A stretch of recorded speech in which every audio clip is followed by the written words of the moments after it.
나는 내가 좋아하는 대로 그에게 베풀겠고 또 내가 내게 구하는 것은 다 너를 위하여 시행하리라 하니라.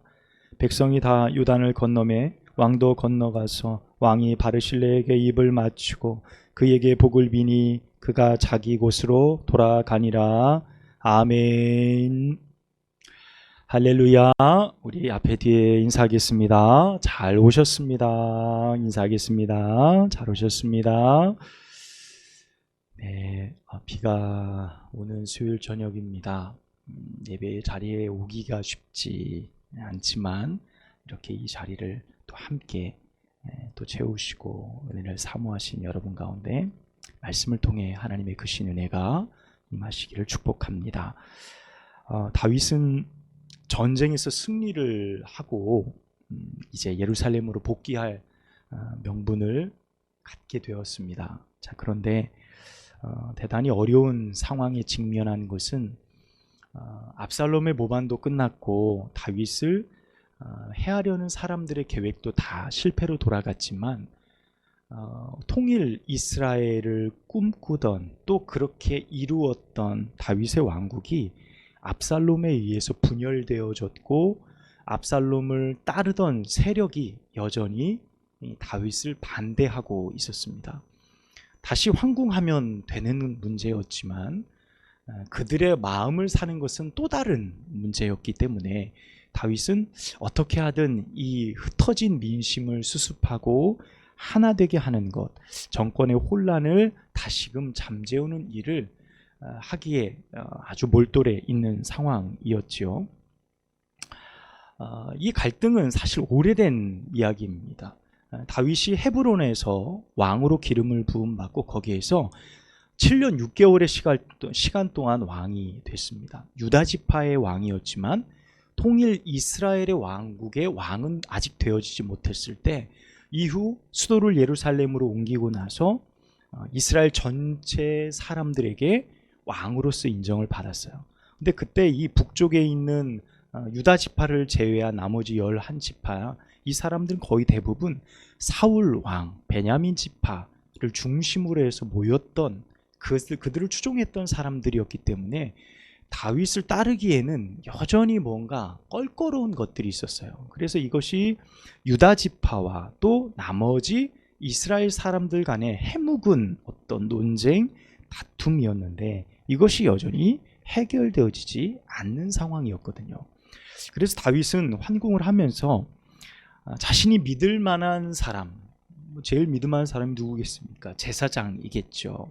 사독과 아비아달, 이 두 제사장을 유다 지파 사람들을 설득하고 또 그들을 귀합해서 이스라엘 전체 사람들을 설득할 수 있는 중요한 매개의 어떤 역할을 그들이 감당해 주기를 원하게 됩니다. 그리고 압살롬 편에서 섰던 군대 장관이 있어요. 아마사라는 이 사람을 자신의 휘하로 데려옵니다.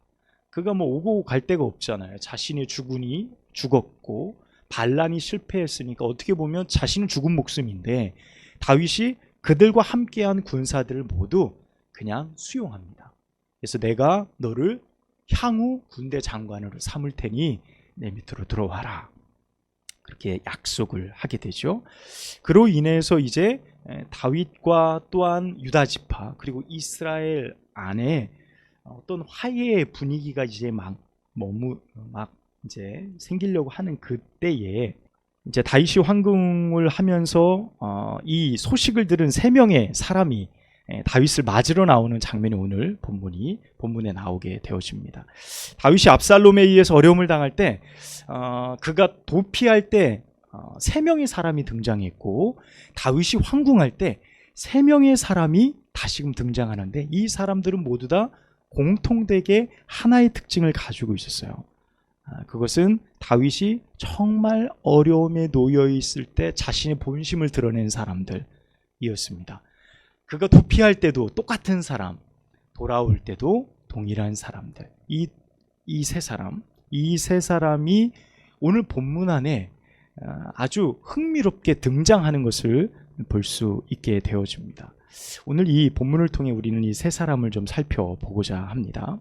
그 첫 번째 사람이 누구냐면 시므이라는 사람입니다. 우리가 잘 알지요. 16절에 보면 베냐민 사람 게라의 아들 시므이가 등장하게 됩니다. 이 시므이는 처음 등장하는 것이 아니죠.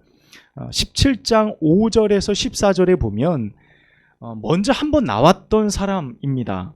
우리가 기억되는 이 시므이는 어떤 사람입니까? 다윗이 피난길에 올랐을 때 다윗에게 돌을 던지고 다윗에게 온갖 저주와 욕설을 퍼붓던 사람, 베냐민 지파 사람, 그의 왕가의 사람이었던 사람이 바로 이 시므이입니다. 그는 이 모든 일이 다 다윗의 책임이다. 너가 피를 많이 흘려서 이 왕좌를 찬탈해, 이 사울의 왕좌를 찬탈했다라고 표현하죠. 가져가서 너가 이런 어려움을 당하고 너 아들한테 지금 어려움을 당하는 거야. 이 많은 일들을 다 다윗의 잘못으로 돌리게 되어지죠. 자, 그렇게 그 말을 들었을 때 다윗이 그냥 놔둬라. 하나님께서 나를 책하시는 거니 내가 무슨 말을 하랴. 아픈 마음을 가지고 그가 그 길을 갔거든요. 그런데 다윗이 황궁하는 소식을 이 시므이가 들었습니다. 다윗이 황궁하는 소식을 듣고 나서 제일 먼저 달려온 사람이 바로 이 시므이입니다. 그런데 혼자 오지 않고요, 유다 사람들을 데리고 나왔어요. 또 혼자 나오지도 않고 유다 사람을 데리고 나와서 가장 먼저 그 간청하는 것이 뭐냐면 자신의 목숨을 살려달라는 겁니다. 과거에 내가 왕께 패역한 말을 했는데 왕께서 기억하지 마시고 이 못난 종을 용서해 주옵소서라는 말로 시작하게 되어집니다. 여러분, 17장에 등장했던 시므이는요, 우리가 말씀을 나누면서도 기억하는 것은요, 엄청 어떤 사람이었습니까? 대담한 일을 벌이는 사람이었습니다. 비록 다윗이 피난길에 올라서 아들에게 쫓김을 받는 사람이었지만 다윗은 왕이었고, 그리고 다윗 주변에는요, 전장에서 잔뼈가 굵은 장수들이 질비하게 옆에 있었어요. 그런데 이 시므이는 다윗에게 막 욕설을 퍼부면서 돌을 던졌습니다. 시므이 뒤에 무슨 군사가 있습니까? 홀로 다윗이 가는 그 피난길에 돌을 집어던진 사람이에요. 사울 왕가 출신답게 아주 자신의 감정을 유감없이 보인 사람입니다. 용기가 참 가상하지 않습니까? 자신의 신념을 굽히지 않고 자신이 생각했던 말들을 막 쏟아냈던 이 시므이예요. 그 모습을 보면 잠깐, 야, 이 사람 목숨을 걸고 자기가 할 말은 하네, 참 어떻게 보면 대단하다라는 생각을 갖는 동시에 오늘 본문을 보니까 이 시므이의 모습이 어떻습니까? 당황스러운 거예요. 17장의 모습과 오늘 이 19장에서 등장하는 시므이의 모습이 어떻습니까?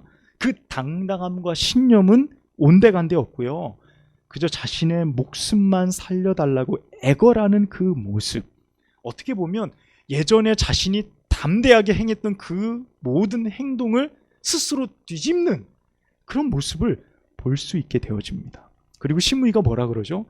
과거 17장에 했던 그 모든 일을 스스로 무엇으로 규정합니까? 죄였습니다.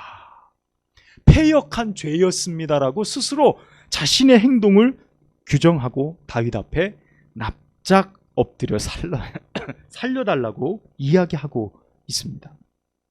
자, 이런 시므이의 모습이 어떤 거예요? 전형적인 기회주의자의 모습인 거예요. 전형적인 기회주의자.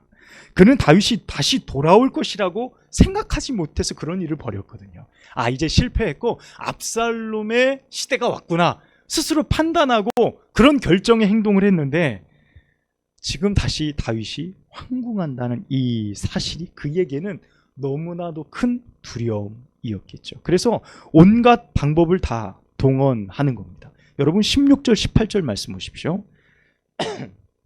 16절 18절, 이 시므이가 유다 사람 데리고 나왔죠. 그리고 17절에 보면 베냐민 사람 1000명 데리고 나왔죠.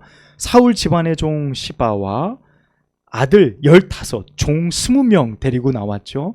그리고 18절에 보면 왕이 타고 요단강을 건너가게 하려고 나룻배까지 준비했어요. 자, 지금 어떻습니까? 이 시므이가 자신의 과거의 죄를 다윗 앞에서 용서받고 살기 위해서 어떻게 합니까?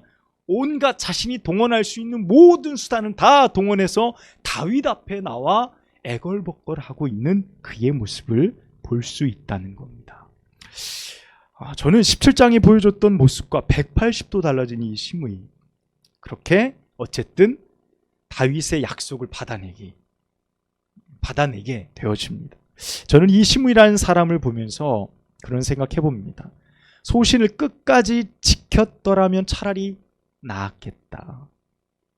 자신의 족속이죠. 베냐민 지파의 자존심, 사울 왕가의 자존심을 그래도 끝까지 세웠으면 어땠을까라는 생각 해봅니다. 목숨이 아까워서 자신이 한 일들을 뒤집고요, 온갖 살 방법들을 동원해서 자신의 안위를 보장받길 원하는 이 모습에 이 사람이 앞으로 걸어갈 삶에 아무런 기대감이 없는 거예요. 여러분, 이 말씀이 나오고 나서 궁금한 거예요. 이 사람이 앞으로 그럼 어떤 삶을 살까? 여러분, 그런 궁금함 생기지 않으십니까? 여러분, 말씀 찾아보면 열왕기상 2장 36절로 가보면 다윗이 죽고 이스라엘의 세 번째 왕인 솔로몬이 등극을 하게 됩니다. 그런데 이 솔로몬 때 이 시므이가 솔로몬 손에 의해서 죽게 되어져. 그냥 죽지도 않아요. 얼마나 황당한 일에 그가 자신의 목숨을 걸었는지요. 솔로몬과 시므이가 약속을 합니다. 어떤 약속을 하냐면, 네가 거처하는 이 지역을 떠나지 말라. 그러면 내가 너 건드리지 않겠다. 약속해요. 그런데 이 시므이한테 밑에 종들이 여러 명이 있는데 종 2명이 도망간 거예요. 종들한테 명해서 잡아오라 하면 되잖아요. 근데 이 시므이가 직접 그 종들을 잡으러 경계 구역을 벗어나게 돼요. 그 사실을 솔로몬이 알고 그를 죽이게 되어져요. 여러분, 얼마나 황당합니까, 이 죽음이? 그러니까 오늘 이 모습을 보면서 앞으로 그의 삶에 전혀 기대감이 없었는데 열왕기상의 말씀을 보니까 그의 죽음도 정말 오늘 본문의 행동과 같이 기회주의자적인 마지막 삶을 그렇게 마무리했다라는 생각을 하게 되어졌습니다. 여러분, 세상에 참 많은 종류의 사람들이 있지만 바로 이 시므이와 같이 기회주의자적인 삶, 이런 삶을 살아가는 사람들도 있는 것을 봅니다. 여러분, 이렇게 살아가는 사람, 혹 자신의 목숨은 지킬지 모르나 결국 아무것도 지키지 못하는 결과를 얻게 되어진다는 것을 우리는 성경을 통해 볼 수 있습니다. 혹여 나는 나의 안위를 위해 시므이와 같은 생각과 행동을 하고 있지는 않을까? 오늘 말씀에 비추어 나는 기회주의자적인 삶을 하나님 앞에서 살고 있지는 않는지 스스로 질문을 던져보는 겁니다. 자, 두 번째 사람은 누구입니까? 무비보셋이라는 사람입니다.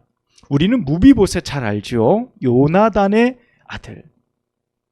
다윗과 생명을 같이 하고 언약을 함께 맺었던 정말 귀한 친구의 아들입니다.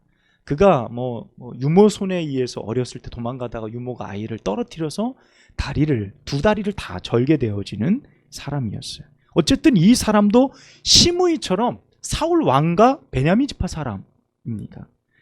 다윗이 요나단과 함께 맺은 언약 때문에 다윗이 먹는 식탁에서 함께 왕과 함께 식사를 할 수 있는 너무나도 큰 환대를 받으며 살았던 사람이 이 무비보셋입니다. 하지만 이 압살롬의 반역 때문에 다윗이 피난길에 오를 때 무비보셋은 함께 가지 않고 예루살렘에 머무를 수밖에 없었어요. 다윗이 다시 황궁을 하고 돌아왔을 때 무비보셋을 만나서 가장 먼저 질문하는 것이 그겁니다. 야, 너 왜 나 안 따라왔냐? 라고 다윗이 물어보는 거예요. 그때 나를 따라왔어야지 너는 왜 예루살렘에 머물러 있었느냐? 라고 질책하는 장면이 나와요.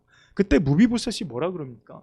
왕이시여, 저는 장애가 있습니다. 다리가 저는 걸 아시지 않습니까? 제가 나귀의 안장을 쥐어서 그렇게 왕을 쫓아가려고 했는데 저의 종이 저를 속이고 저를 모함해서 왕을 쫓아가지 못했나이다. 여기서 말하는 종이 누굽니까?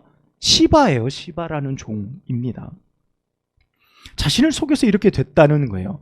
자, 위의 상황의 어떤 내용들만 보면 무비보셋이요, 스스로 살아남기 위해서 자신의 아내를 꾀한 것처럼 보여지는 그림이에요, 말씀을 보면.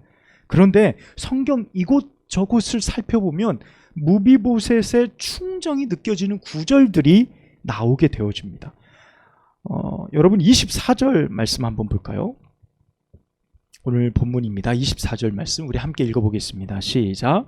사울의 손자 무비보셋이 내려와 왕을 맞으니 그는 왕이 떠난 날부터 평안히 돌아오는 날까지 그의 발을 맵시내지 아니하며 그의 수염을 깎지 아니하며 옷을 빨지 아니하였더라.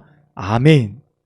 자, 지금 시므이에게 자신에게 그렇게 욕설을 퍼붓고 저주를 퍼붓던 옆에 있던 아비새가 내가 당장에 죽이겠습니다라는 분노를 일으켰던 분노 유발자와 같은 이 시므이를 다윗이 관용으로 용서해줘요. 내가 너 죽이지 않겠다 맹세해. 그런데 무비보셋에 대해서는요, 다윗이 약간은 서운하게 처분을 하게 됩니다. 그런데 여러분 24절 말씀 보십시오. 다윗이 떠난 날부터 돌아오는 날까지 무비보셋이 발 뻗고 편안히 잤다고요? 아니죠. 발을 맵시내지 않고 수염도 깎지 않고 옷도 빨지 않았대. 이 말은 뭡니까? 발도 맵시내지 않았다는 것은 씻지도 않았다는 거예요. 온 몸을 가꾸지 않았다는 겁니다. 이건 뭡니까? 꼭 어떤 상중에 있는 사람의 모습처럼, 아픈 고통에 있는 사람처럼 그가 그런 모습을 하고 있었다는 거예요. 그러니까 그 모습 그대로 지금 누구 앞에 선 거예요? 다윗 앞에 선 거죠. 다윗이 그 모습을 보니까 꼴이 아니에요. 지금 무비보셋을 이야기하고 내가 내 종에게 속아서 일이 되어졌습니다라는 말을 들어보니까 어떤 겁니까? 무비보셋의 말이 타당한 거예요. 맞는 겁니다. 자, 어쨌든 이런 상황에 대해서 다윗은 어떤 처분을 무비보셋에게 내리냐면 너 이제 그만 얘기해. 너 그만 얘기해. 그리고 네 종 시바와 밭을 나누라 라고 말해요. 밭을 나누라. 여러분 29절에 나오죠. 너는 시바와 밭을 나누라 이렇게 말합니다. 여러분 이 말이 무슨 말입니까? 여러분 16장 말씀이에요. 이 사무엘하 16장에 보면 다윗이 도피길에 누가 찾아오죠? 시바가 수레에 많은 음식들을 가지고 다윗을 환대하잖아요. 목적이 있었죠. 무슨 목적입니까? 자신의 주인의 재산을 나에게 달라는 거였어요. 그가 말하지 않았지만 다윗에게 그것을 가져다 준 목적이 뭐예요? 목숨을 걸고 시바는 자신의 목적을 이루기 위해서 그렇게 한 것입니다. 어쨌든 환대를 받은 기억이 있으니 이 다윗이 어떻게 해야 됩니까? 어떻게 해야 돼요? 무비보셋의 것이 다 네 것이니라 라고 약속을 해버렸잖아요. 16장에. 그러니까 지금 무비보셋은 종인 이 시바의 계략에 속수무책으로 당했다는 것을 알 수 있는 거예요. 다윗이 전후 사정을 다 들어보니까 이 시바가 악한 목적으로 무비보셋을 모함했다는 사실을 알게 됐어요. 그런데 바꿀 수가 없죠. 자신이 내뱉은 말이니까. 어려움 중에 많은 음식을 얻어먹었고 탈 것을 얻었으니 자신의 말을 취소할 수 없는 거예요. 그래서 다윗이 중재안을 냅니다. 뭐라 그럽니까? 밭을 나누라. 나누라는 말이 뭡니까? 다 가지라는 얘기가 아니라 적절하게 나누라는 거예요. 서로 합의하에. 다윗이 낸 중재안이에요. 어쩔 수 없는 차선책으로 그것을 이야기해요. 여러분 그런데 보세요. 무비보셋의 대답이 참 놀랍습니다. 여러분 30절 말씀 보십시오. 30절 우리 함께 읽겠습니다. 시작. 무비보셋이 왕께 아뢰되 내 주 왕께서 평안히 왕궁에 돌아오시게 되었으니 그로 그 전부를 차지하게 하옵소서 하니라. 아멘. 여러분 무비보셋이 뭐라 그랬다고요? 그 전부를 다 가져. 내 종 시바에게 다 주십시오.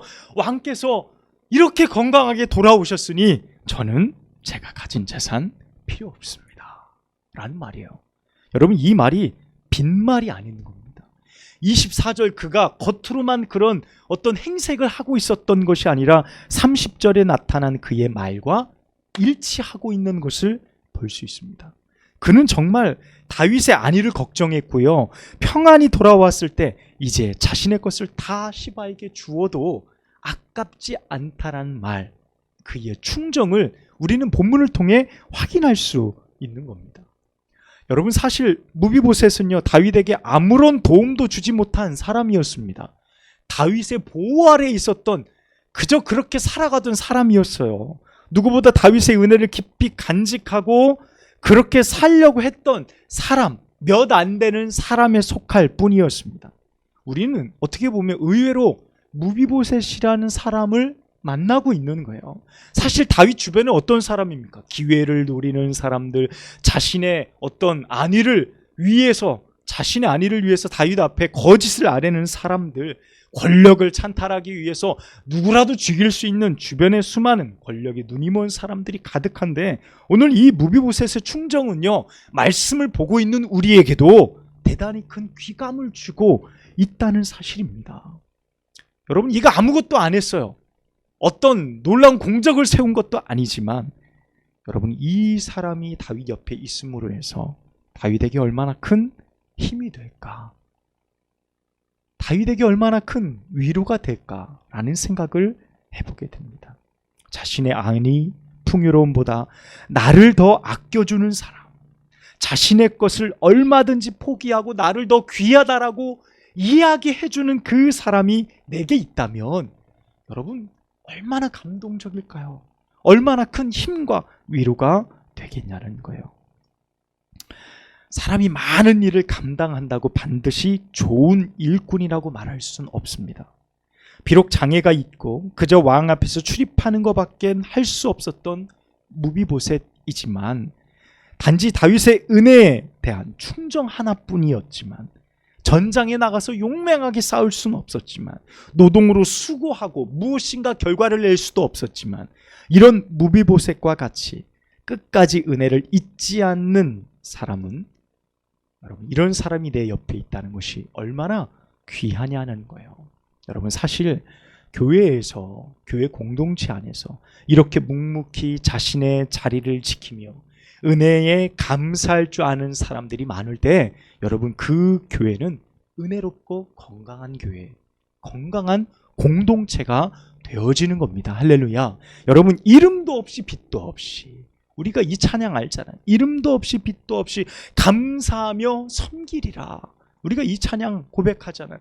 이런 사람들이 많을 때, 누가 알아주지 않아도 변함없이 그 자리를 지키며 은혜에 감사하며 살아가는 사람들이 많은 공동체, 여러분, 그 공동체가 가장 거룩하고 가장 은혜로운 공동체가 되지 않겠냐는 겁니다.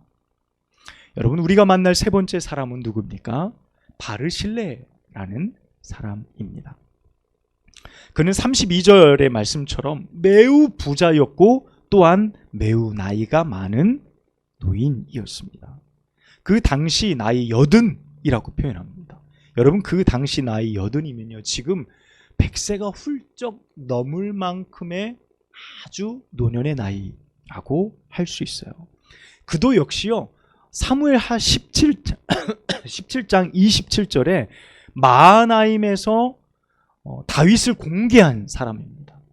다윗의 사람들이 굉장히 기근에 지치고 어려움이 있을 때 다윗에게 많은 먹을 것과 양식과 휴식처를 제공해 준 사람이 이 바르실레입니다. 다윗은 그 은혜를 갚고자 지금 황궁하면서 바르실레에게 이야기하는 거, 나와 함께 요단을 건너 어디로 가자고요?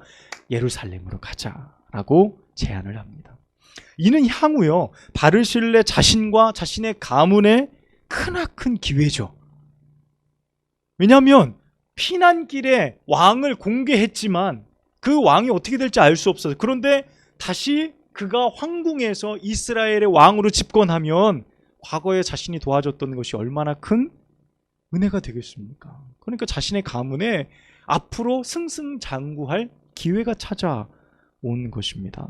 여러분, 이 기회, 꼭 오늘 본문에 보면 시므이나 시바, 이런 기회주의자들처럼 그 제안을 무조건 수용하지 않겠냐는 거예요. 이게 사람의 마음일 것입니다. 이보다 더 좋을 수 없으니.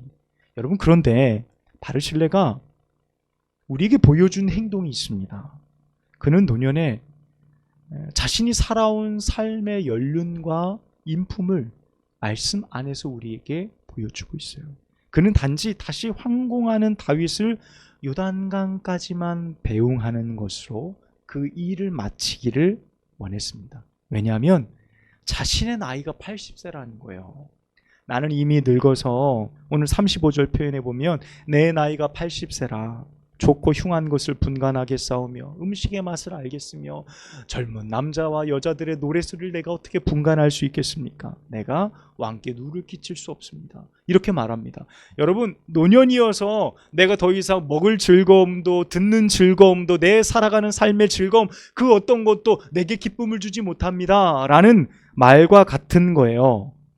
그리고 37절에 그래서 이렇게 말합니다. 청하건대 당신의 종을 돌려보내시옵소서. 내 고향의 부모의 묘에서 내가 죽을 겁니다 라고 말하고 있어요. 여러분, 왕과 함께 가면 더 없는 영광 누릴 수 있는 좋은 기회가 지금 바르실레에게 찾아왔어요.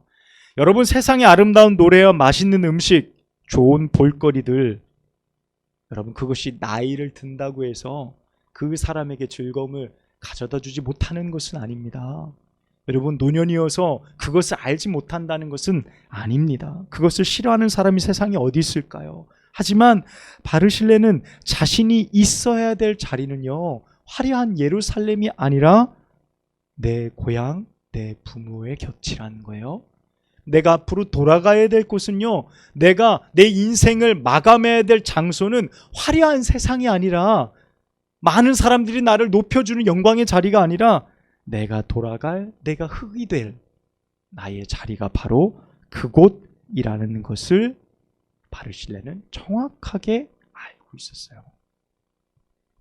저는 이 말을 듣고 그런 생각해 봅니다. 인생의 마지막을 어떻게 준비하며 살아가야 할지, 노년의 인생에서 보여지는 아름다운 연륜, 그 모습이 참 귀하다, 참 아름답다라는 생각을 해보게 됩니다.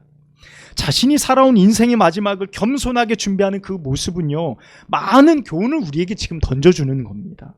사람은 마지막까지 세상적인 것을 탐닉하고요, 그 생을 마치기를 마다하지 않는 욕망의 존재예요.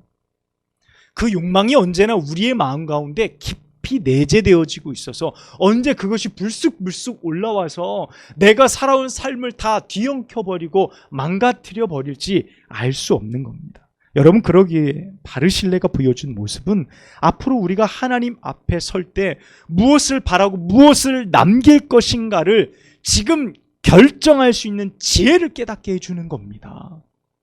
내가 살아온 삶을 내가 마지막에 더럽히지 않겠다라는 그의 모습이죠.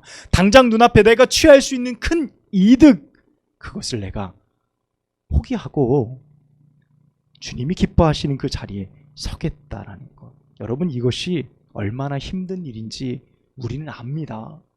내게 당장 이익이 되는 일들을 내가 포기한다라는 것 결코 쉽지 않다는 것을 여러분 알아요. 제가요, 전도사 시절에 저희 지방 감리사님이 계셨는데 참 재미있는 분이셨고 이벤트를 참 많이 하셨어요. 감리사님인데 지방 교육자들을 대상으로, 사모님들 대상으로 이벤트를 많이 하셨어요. 소위 번개팅이라고 그래서 저녁에 갑자기 문자가 옵니다. 저녁에 영화 티켓 소니 참석하실 분 어떤 영화관으로 모이세요.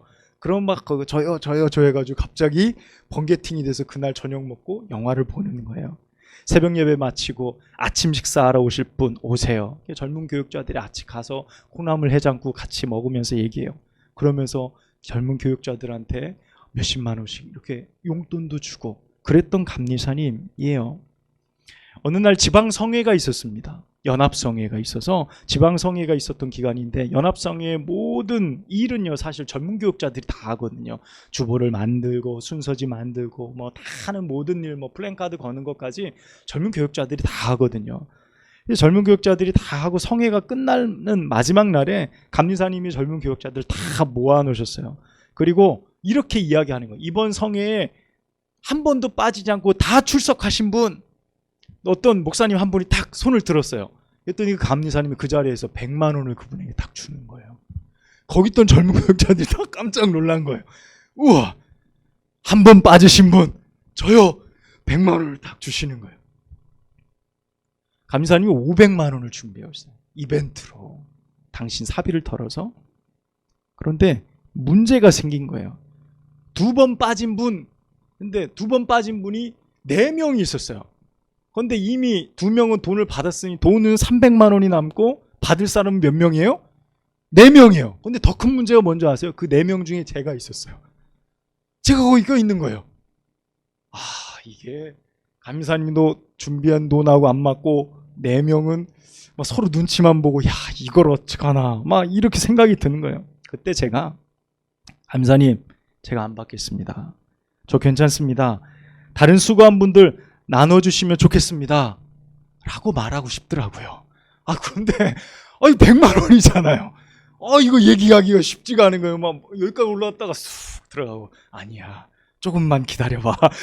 올라왔다가 이러기를 몇 번 하는데 아무도 얘기를 안 내는 거예요. 그때 제가 저희 교회에서 받는 사례비가 20만 원이었어요, 한 달에. 그러니까 저에게 100만 원 얼마나 큰 돈이었겠습니까? 야, 이거면 사례가 이게 생활이 여러 가지 생각이 드는데 결국 제가 감사님한테 그랬어요. 제가 양보하겠습니다 하고 자리를 나왔습니다.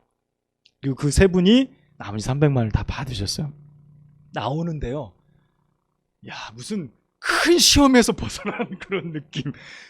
내가 사냥꾼의 올무에서 벗어난 뭐 그런 느낌. 그리고 잘했어. 그래, 잘했어. 제가 아마 집에 와서 집사람한테 얘기한 것 같아요. 집사람이 저한테 뭐라고 했는지 제가 기억이 안 나요. 왜 그랬냐 뭐 그런 얘기는 안 한 것 같고, 어쨌든 잘 홀가분하게 그 자리를 털고 나왔어요. 여러분, 가난한 전도사에게 그 당시 100만 원이라는 돈이 얼마나 컸는지, 야, 그거 얘기하기가 쉽지 않더라니까요. 근데 나중에 그 감리사님 저를 따로 불러서 100만 원에 그 해당하는 액수만큼 채워주셨어요, 따로. 그때 참 멋졌어 그러면서 채워주시더라고요. 어쨌든 받았지만 그때 생각을 해보면 내게 당장 유익이 있는데 그것을 내가 포기하고 나 그거 안 받겠습니다, 나 그렇게 안 하겠습니다. 여러분, 쉽지 않더라니까요. 내가 가난하고 어려운 상황이면 더더욱 그래요. 여러분, 쉽지 않은 겁니다. 여러분, 이 욕망은요, 남녀노소를 불문한다니까요. 그래서 노년의 탐욕은 젊은이들보다 어떻게 보면 더 추하다, 이런 말들 하잖아요. 노년에 왜 그러냐, 이런 말 우리가 많이 하잖아요. 오늘 바르실레가 우리에게 보여준 노년의 아름다움의 인생의 결정은요, 세상의 물질에 국한되어 살아가지 않고 내 인생을 마지막, 내가 돌아갈 나의 인생을 준비하는 지혜를 우리로 하여금 깨닫게 해준다는 것이 오늘 말씀의 대단히 큰 핵심과 교훈이라는 사실입니다. 사랑하는 여러분, 오늘 우리가 살펴본 세 사람의 이야기를 통해 우리는 무엇을 깨달을 수 있습니까? 오늘 나에게 주신 이 말씀을 통해 내게 부딪혀지는 인물들이 있다고 한다면, 여러분, 그 말씀이 오늘 내게 주시는 하나님의 말씀인 줄 믿습니다. 여러분, 그 말씀을 붙들고 살아가실 때 여러분, 진정 우리의 삶의 힘과 능력, 하나님으로부터 주어지는 귀한 삶을 살아가게 되어줄 줄로 믿습니다. 이 은혜가 여러분의 삶에 충만하시길 주님의 이름으로 축원합니다. 기도하겠습니다.